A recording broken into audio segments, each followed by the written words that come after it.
Me encontré en una esquina con vos. Hola, soy Delete. Hoy voy a hablar sobre el fundamentalismo y cómo combatirlo, empezando con una breve reseña histórica. Winston Churchill, político británico y ganador de un Nobel, en una oportunidad escribió: "La democracia es el peor sistema de gobierno diseñado por el hombre, con excepción de todos los demás". Hoy suena un poco fuerte esta frase para algunos, debido a que la democracia es el sistema más favorable que conocemos, por lo tanto el único que nos define como sociedad, al menos para aquellos que vivimos en democracia. No solo por las libertades que nos ofrece, sino que además también porque nos permite pensar a futuro. Es decir, cuanto mayor sea el número de personas que participen para liderar una nación, mayor es la posibilidad de instaurar ideas nuevas, que a su vez direccionen nuestro porvenir de la forma más conveniente. O sea, la democracia en cierta manera es un intento desesperado del ser humano para subsistir y perdurar. Winston Churchill tenía una visión de nuestra sociedad como una sociedad tratándose de aferrar de lo más sencillo y fácil de organizar.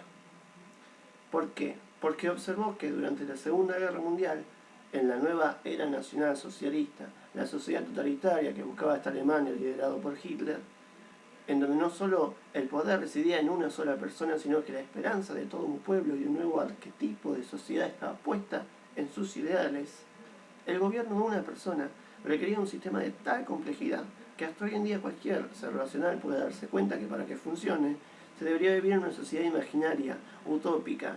Esto, por supuesto, si tratamos de vivir en una sociedad en la que el genocidio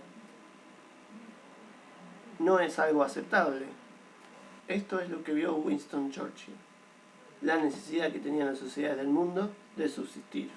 Pero volviendo a nuestra sociedad actual, la libertad de opinión, de pensamiento, nos permite crear nuevos sistemas que a su vez pueden ser capaces de atentar contra la libertad de los otros. Y esto es a lo que quiero llegar.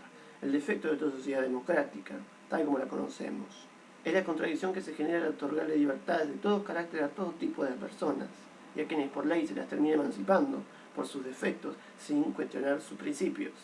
De aquí la diferencia que tiene este tipo de sociedad con la autoritaria o dictatorial. Somos libres de crear todo tipo de organizaciones que incluso pongan en peligro nuestro sistema libre y democrático, sin que nadie cuestione nuestra política o nuestra religión. A medida que el ser humano se volvió más y más violento, lo vimos obligados a decretar leyes más y más severas, a tal punto que incluso en una sociedad democrática vemos instalada ya la ley de pena de muerte. Pero ¿qué camino debimos tomar para alcanzar el máximo de nuestros castigos y considerarlo parte de nuestras leyes? Aquí es donde interviene el fundamentalismo. La Iglesia, después de ver las atrocidades provocadas por el nazismo, las consecuencias de la guerra y la dirección que habían tomado los países vencedores, decide reimplantar sus ideas fundamentalistas, basándose en la falta de juicio por parte de todas las sociedades del mundo. Es decir, la Iglesia compara su histórica devoción a los valores cristianos con la destrucción y orgía de sangre cometida por el hombre durante los años de guerra, proclamando que es el tiempo de que el hombre se acerque a Dios para evitar esta clase de comportamientos que solo llevan al desastre. Actualmente conocemos distintas clases de fundamentalismo: el fundamentalismo político, el filosófico, el de género y el religioso. Pero sin duda el más fuerte es el fundamentalismo religioso, porque de alguna manera circunscribe a los demás. La Iglesia siempre busca tanto asociarse con el poder político como con los filósofos y los científicos de su época. Dios debía ser parte de todos los estratos de la sociedad posible. El fundamentalismo religioso da lugar a lo que hoy conocemos como justicia divina. Eso es algo que no se debe tomar a menos, y de lo que tenemos que estar bien informados sobre todo lo que somos ateos. Nuestra sociedad democrática se divide entre los religiosos fundamentalistas, los religiosos no fundamentalistas y una minoría de ateos. Tal como aprendimos en la escuela, la democracia es el gobierno del pueblo y la decisión es principalmente de la mayoría, es decir, del pensamiento colectivo. Esto nos lleva a entender que si hablamos de democracia participativa, el poder reside en esta mayoría y siempre tenemos como oposición a una minoría. Sí, estos somos nosotros. Esto es a lo que yo quería llegar. Trato de explicar el origen de nuestro sistema de gobierno para poder dejar en claro que la Iglesia, si bien es el primer enemigo de la razón y la ciencia, no es el único. Los gobiernos, cuya política es influenciada por el fundamentalismo religioso, también colaboran para que la voz de la razón y del libre pensamiento no fluya ni evolucione. Y esto es un atentado directo para aquellos que de hecho basamos nuestros ideales en la evolución del ser humano. Como dije, la justicia divina es algo a lo que le debemos dar mucha importancia, porque a pesar de que no creemos en Dios, innegablemente nos hallamos coartados por una justicia basada en valores religiosos. La ética de nuestra sociedad sigue un patrón establecido por la Iglesia. Esta es la razón principal de por qué los cristianos suelen preguntarnos a los ateos: ¿de dónde sacas tus valores morales si no crees en un bien superior? El pensamiento religioso parece tener mayor derecho a establecer límites éticos y mayor autoridad moral que el pensamiento secular, solo porque la mayoría de personas son creyentes. Ahora es cuando la frase de Churchill comienza a adquirir verdadero significado. Exceptuando todos los demás, la democracia es el peor sistema diseñado por el hombre. Pero ¿de dónde sacan los valores morales los creyentes? La Biblia y el Corán son los libros más utilizados por los gobiernos que hoy se encuentran en guerra. Y sin embargo es en estos libros en donde se encuentra el significado y la base de la moral religiosa. Los 10 mandamientos cristianos, más los 38 del Islam, ninguno de ellos evitaron que países hoy se encuentren en una tensa situación, en la que se espera que finalmente a un fundamentalista musulmán se inmole dentro de la Casa Blanca, a un grupo de soldados cuyas armas están marcadas con excepciones del versículo de la Biblia, elimine hasta el último terrorista iraquí. ¿Qué valor moral puede tener un cristiano cuando repudia a un hombre de color a pesar de haber estudiado toda su vida política? O insulta a una familia de homosexuales que decide adoptar a un niño que de otra forma moriría de hambre o de soledad. ¿En dónde está el valor moral del cristiano cuando su intolerancia le permite decir libremente que una persona que piense distinto a la Biblia no debería ser llamado ciudadano, que se opone a toda reforma y que está a favor de matar antes que perdonar, porque sí, la Iglesia está a favor de la pena de muerte? ¿Cómo puede decir el cristiano que sabe distinguir entre el bien y el mal cuando su ley primera es la fe, es decir, la nulidad de toda razón? La historia nos enseña que la moral religiosa jamás es fundada por Dios, sino por gobiernos que buscan justificar su genocidio con la voluntad de ese Dios.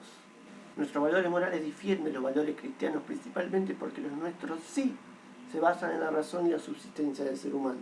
No necesitamos que una mayoría nos señale qué es lo bueno y qué es lo malo. Entendemos qué es lo que nos favorece como sociedad. Sabemos que para que haya justicia no es necesaria una divinidad, sino todo lo contrario, una mente humana con sus defectos, capaz de cuestionarse y nunca de asegurarse nada, porque eso es lo que nos llevaría al extremismo. Cuando un hombre está seguro de todo, entonces es capaz de mirar al mundo con ojos autoritarios. No puedes cuestionar nuestros valores morales cuando los tuyos nacen gracias al oportunismo. Es decir, la obvia hipocresía que vemos en el fundamentalismo cristiano es básicamente el hecho de que el cristiano es cristiano cuando le conviene. En cambio, el secular no determina qué es lo que está bien y qué es lo que está mal, sino que cuestiona si es que aquello es genuinamente bueno o si es que lo otro es originalmente perjudicial. Pero una vez establecido lo que es moral y lo que no, no solemos modificarlo, como ustedes, los creyentes, que primero dicen que matar es mal, luego se inclinan por la idea de que matar es aceptable si es justificable ante Dios, que dicen que es necesario apedrear a alguien si no respeta el sabbat, y más tarde se conforman con que la persona vaya una vez al mes a misa, que dicen que Jesús era tolerante con todas las criaturas de la tierra, pero que a la vez hay algunas que merecen castigo por ser demasiado diferentes.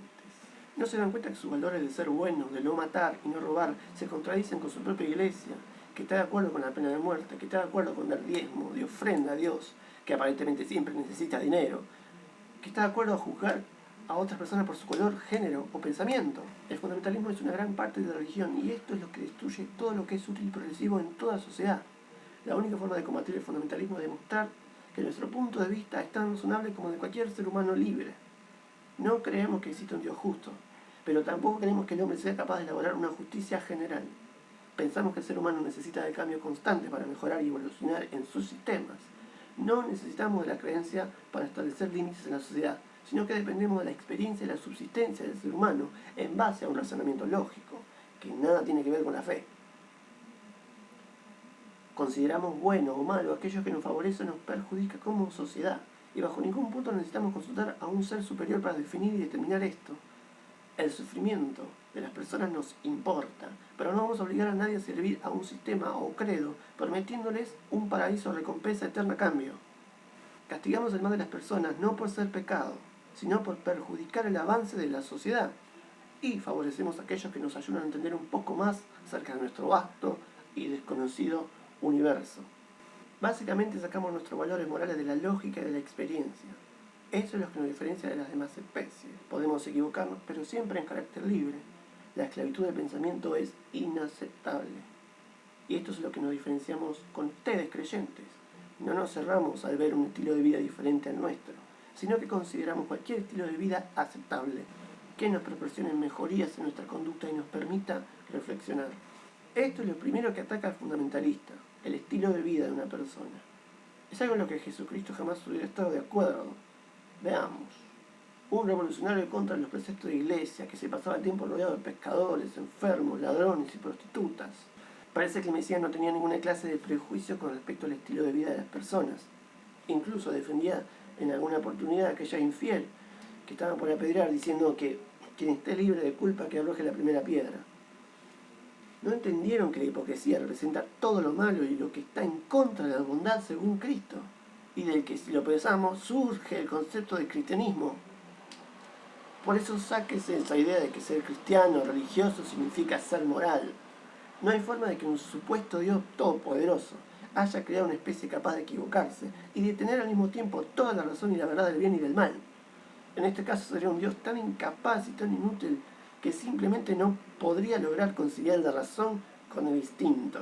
Todos somos principiantes en esta tierra, pero algunos de hecho vivimos en ella y entendimos hace tiempo que los demás planetas no giran alrededor nuestro, y que tal como pudimos ayer deshacernos de todos los autoritarios que querían gobernar al mundo con sus políticas narcisistas, quizás mañana logremos también eliminar a los delirantes místicos que pretenden desprestigiar el valor científico y la dignidad humana y hacernos creer en cuentos de hadas. Con suerte, en un abrir y cerrar de ojos.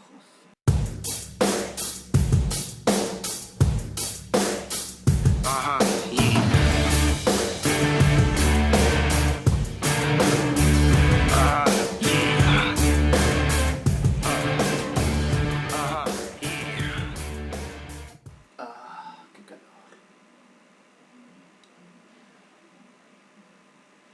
Es buena.